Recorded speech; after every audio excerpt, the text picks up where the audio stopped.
Every 4 years, the entire planet stops. Wars pause. Offices empty out. Families that haven't spoken in years suddenly find themselves sitting on the same couch, screaming at the same TV. That's what this trophy does to people. It's not just a piece of gold-plated metal. It's the most coveted thing in all of sports. And today, we're going through the whole story.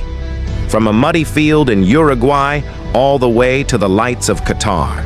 This is the complete history of the World Cup. Let's go back to 1930. Uruguay. The pitch looks more like a swamp than a soccer field. The ball is basically a leather cannonball. And the stadiums?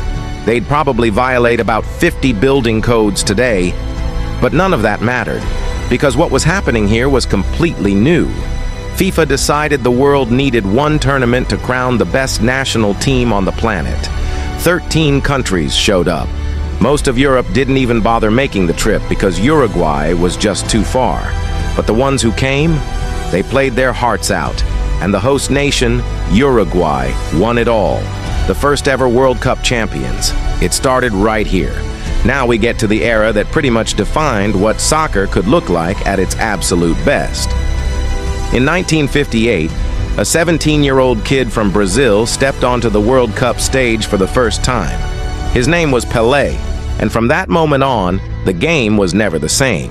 Brazil won in '58, then again in '62, and then in 1970 in Mexico, with arguably the greatest team ever assembled, they did it a third time.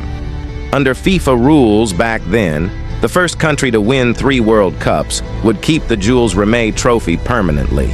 So Brazil took it home for good. That's what pure joy looks like.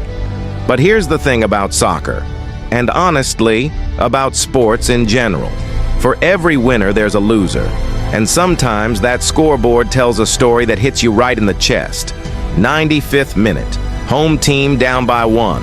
Players standing on the pitch with their hands on their heads, not even able to look at each other. The crowd dead silent. This is the other side of the World Cup, the side nobody wants to be on. And yet, somehow, moments like this are what make the tournament unforgettable. Because when you're that close and it slips away, that pain is real. 1986, Mexico City, the Estadio Azteca. 60,000 people watching. And then one man did something that still doesn't make complete sense when you watch it back. Diego Maradona picked up the ball near the halfway line, beat one player, then another, then another, then another, and then slotted it past the goalkeeper. 5 English defenders, one man from 60 yards out. FIFA later voted it the goal of the century. And they weren't wrong. That same game, he also scored the infamous Hand of God goal.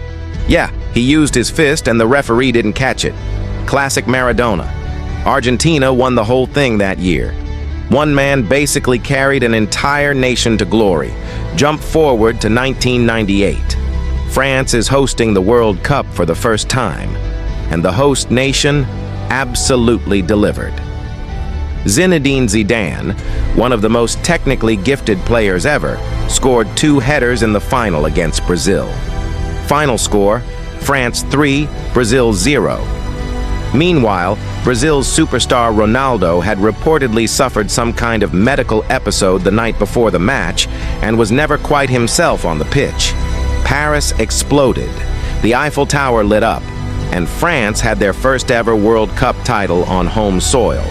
One of those nights that a whole country remembers exactly where they were. Fast forward to 2014 in Brazil. Germany had been waiting 24 years for this moment. They were dominant all tournament long, but nothing, and I mean nothing, prepared the world for what happened in the semifinal.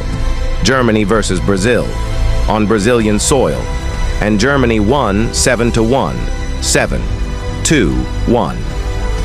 The host nation got embarrassed in front of their own fans in the biggest game of their lives. Brazilian fans were literally in tears in the stands. It became known as the Mineirazo, Brazil's national nightmare. Germany went on to win the final against Argentina with a late goal from Mario Götze. 24 years of waiting, worth every second. This image says everything that words can't. An empty stadium, a Brazilian flag left alone on the pitch in the pouring rain. No players, no fans, just silence and that flag.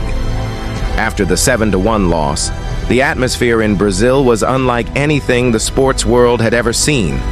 People were crying in the streets. Players were in shock. The country that invented the beautiful game, the country with more World Cup titles than anyone, had just been humiliated at home. In soccer, nobody is untouchable, not even Brazil. And then there's this. Qatar 2022.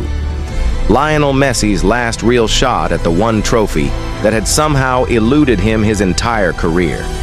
The final against France was one of the greatest games ever played. Both teams scored 3 goals in regular time. It went to extra time, then penalties. Hearts were pounding around the world. And when it was finally over, Messi lifted the trophy.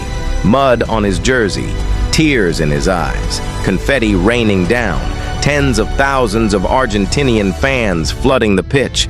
This man gave everything to this sport for over 2 decades, and in that moment, the game gave it all back. If you watch this live, you know. You just know. From 1930 to today, from muddy pitches in Montevideo to billion-dollar stadiums in Qatar, from 13 teams to 32, and soon 48. Every single one of those trophies represents a moment, a generation, a story. The World Cup isn't just a tournament. It's the closest thing sports has to actual history. And this is only the beginning, because the 2026 World Cup is coming, hosted right here in North America.